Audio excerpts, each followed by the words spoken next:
Koronavirus же болбосо тажы илдет деген илдеттин жайылганынан дагы өзгөчө жайылып турган, өзгөчө ооч алып турган бүгүнкү ач көздүк деген илдет же болбосо ошол учурдан пайдаланып адамдар товарлардын, өзү сатып аткан буюмдардын, азык-түлүктүн баасын 2 эсеге чейин кымбаттап жаткандыгы жөнүндөгү кымбаттатуу илеңи, ылдаты жөнүндө, илдети жөнүндө сөз болмокчу.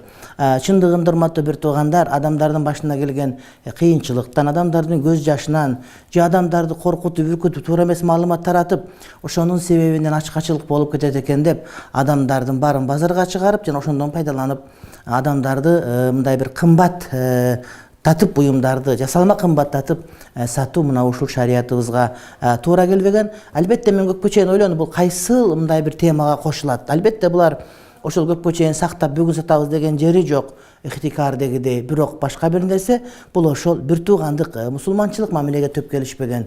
Же тагыраак айтканда, момундарга, мусулмандарга ыза берүү деген темага кошулса керек деген ойдо келдим.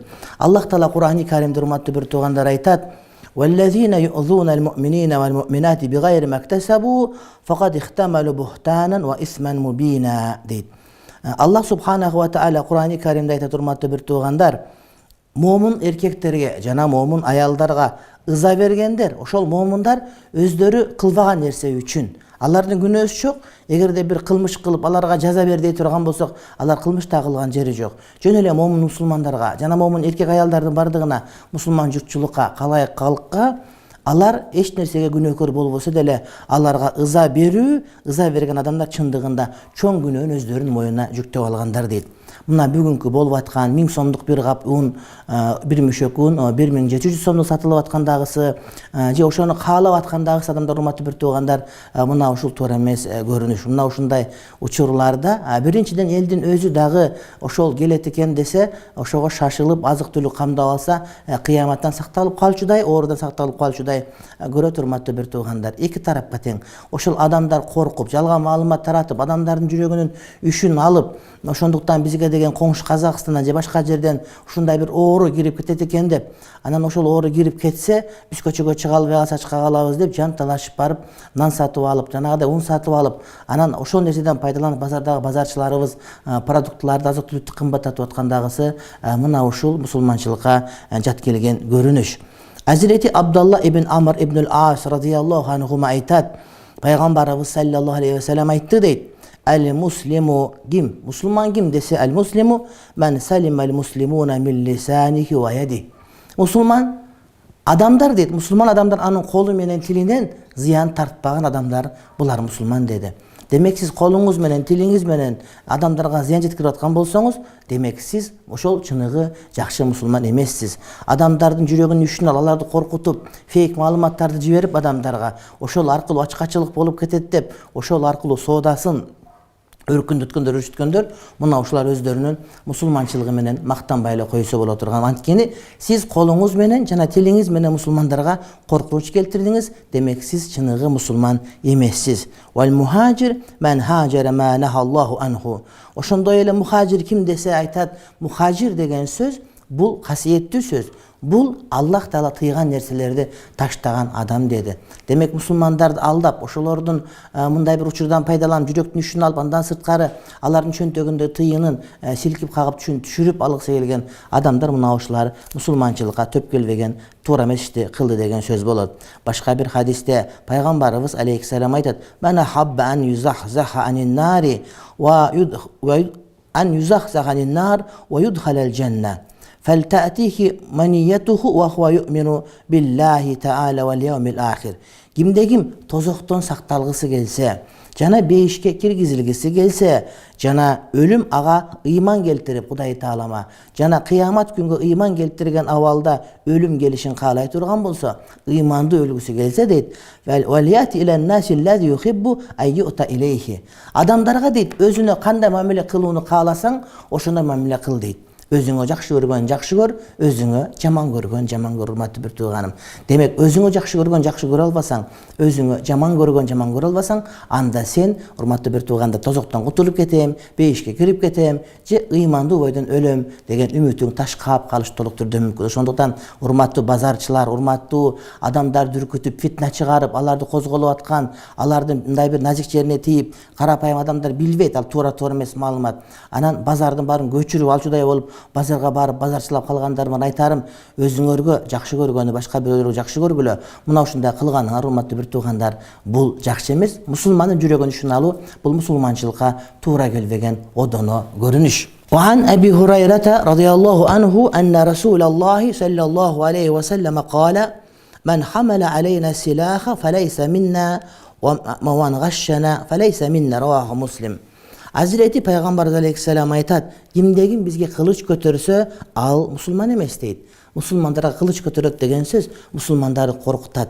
Musulmandarın жүрөгүн üşün alat. Аларды чочутуп, алардын тынч уйкусун бузуп, алардын кадимки жашоосун бүлгүнгө учуратат деген сөз. Эгерде кимдегим мына ушинтип мусулмандарды кыйнап, аларга жасалма кыйынчылык түзүп, андан кийин базарга чуркатып, андан кийин товарын кымбатты сатып аткандар болсо, мына ушулардын бардыгы ошол бизден эмес деген сөзгө кошулуп калат. Ошондой эле وَمَنْ غَشَّنَا فَلَيْسَ مِنَّا кимдегин бизди алдай турган болсо, кыянатчылык кылса, ал дагы бизден эмес dedi урматтуу бир туугандар. Ошондуктан келгил урматтуу бир туугандар. Анын үстүнө мына ушул оору эгерде Кудайым сактабай турган болсо, анда биринчи бизге келиш ыктымал. Анткени эң жакын биз товардын бардыгы биз аркылуу кирет, таможня чек аранын бардыгынан, анан эң жакындагы биз. Бирок урматтуу бир туугандар, Кудайга жаккан жерибиз бар экен, алып аткан даратыбыздан, же жаккан ысырыгыбыздан, же болбосо жөн гана кайсы бир себептерден улам Кудай Таалам бизди сактап турат, Кудайым дагы сактасын. Анын үстүнө мына ушул илдет өтө ысык температурада жүрө албайт экен. Мына азыр күн ысып баратат, эртең бүрсүгүндөн кайрадан күн 25 градустан жогору ысып кете турган болсо, анда ошол оору менен бардык аалам иншалла кошайтча турган болот. Чындыгында Пайгамбар алейхиссаламдын башка бир хадисинде келет, урматтуу бир туугандар, бул тумо деген жалпы илдет, жалпы ылаң, ушул таж ылаңы сыяктуу, бул Аллахтын азабы дейт. Кудай Таалам кимге азап бергиси келсе, мына ушундай азапты жөнөтөт. Бул ошол Кудай Тааланын итаат кылбаган, Кудайдын шариятына көнбөгөн, же болбосо шариятка көнүп туруп, бирок Кудайды алдагыдай мамиле кылгандарга Кудайым жиберет дейт. Бирок Кудайга шүгүр, бизде андай коркунучу жок болгон себептен ага биз кыжаалат болбой койгон болсок, урматтуу бир туугандар, жакшы болор эле. Пайгамбар алейхиссалам башка бир хадисте айтат, ла танаджашу дейт. Бул деген урматтуу бир туугандар, бир адам дейт алгысы келбейт унду өзү. Бирок бааны кымбаттатып жиберет да, канча калат, мен мынча калам деп отуруп, сен алып аткан жерге келип содалашып отуруп, алгысы келбей туруп, бааны кымбаттатып берет. Мына ушуга азыркы учурдагы чөт анткен адамдар өздөрү ун алгысы келбейт, башка алгысы келбейт, бирок ошол адамдар унду алсын, продуктун алсын, соданы көтөрөлүк деген максатта ушак айыңдарды чыгарып, аны таратып, ошол аркылуу өздөрүнүн бир жанагыдай дүйнөлүк бир максатын ишке ашырып алгысы келишет. Мына ушул нерсени Пайгамбар алейхиссалам ла танаджашу, эптеп алдап жөндөн жөн товардын баасын кымбаттатып көтөрбөгүлө деген мына ушундай буйругун Пайгамбар алейхиссалам урматтуу бир туугандар өзү бизге айтып өтүп кетти. Андан сырткаркы айта турган маселелердин бири бул эки жүздүүлүк жөнүндөгү дагы сөз болот, урматтуу бир туугандар. Пайгамбар алейхиссалам ан Абдуллах ибн Амр ибн ал-Ас радияллаху анхума анна Расулаллахи саллаллаху алейхи ва саллам кал арбаун ман кунна фихи кана мунафикан халисан. Төрт түрдүү сыпат, төрт түрдүү нерсе эгер кайсы бир адамда толук табыла турган болсо, анда бул адам халис мунафик, чыныгы эки жүздүү, толук эки жүздүү болот деди. Ман канат фихи хаслату минхунна канат фихи хаслатун минан нифак хатта ядааха. Ошондой эле ушул төртөөнүн бирөө кимдир бирөөдө болсо, анда ошол адамда мунафиктыктын бир белгиси турган болот, ошол жаман сыпатын таштамайынча деди. Иза тумина хана, эгерде аманатка бекем болуш, аманат ташталса, анда бул адам кыянат кылса. Аманат, урматтуу бир тууганым, ассаламу алейкум ва алейкум ассалам деп учурашып аткан, мен сага тынчтык каалайм, мен да сага тынчтык каалайм деп ассалам алейкум деп саламдашкан адамдар бири-бирине кыянатчылык кылбайт, бири-бирин аманатка бекем деген сөз. Ассаламу алейкум деп туруп, бирок интернетке келип туруп, туура эмес маалыматтарды жиберип, коркутуп, же мындай бир чындыкка окшогон маалыматты жазып туруп, адамдар ишене турган кылып, абалдан пайдаланып, Анан жакынларын чөнтөгүндөгү 40 тыйындарын кагып силкеп ала турган жагдайга туш келип коюп, мына ушул дагы аманатка кыянат кылган болуп эсептелет. Ва иза хаддаса казаба, сүйлөгөндө жалган сүйлөт. Караңызчы, жок болуп кетет экен, башка болуп. Эмнеге мунун сен кечеги 1000 сомду бүгүн 2000 сом татасың, сен анткени сен адамдарды алдап атасың. Жок болуп кетти палан түкүн жок. Ошол баа менен сата бер, ошондо сага эмне туура болот деген сөз болот. Ва иза ахада гадара, убада берсе убадага кыянат кылат.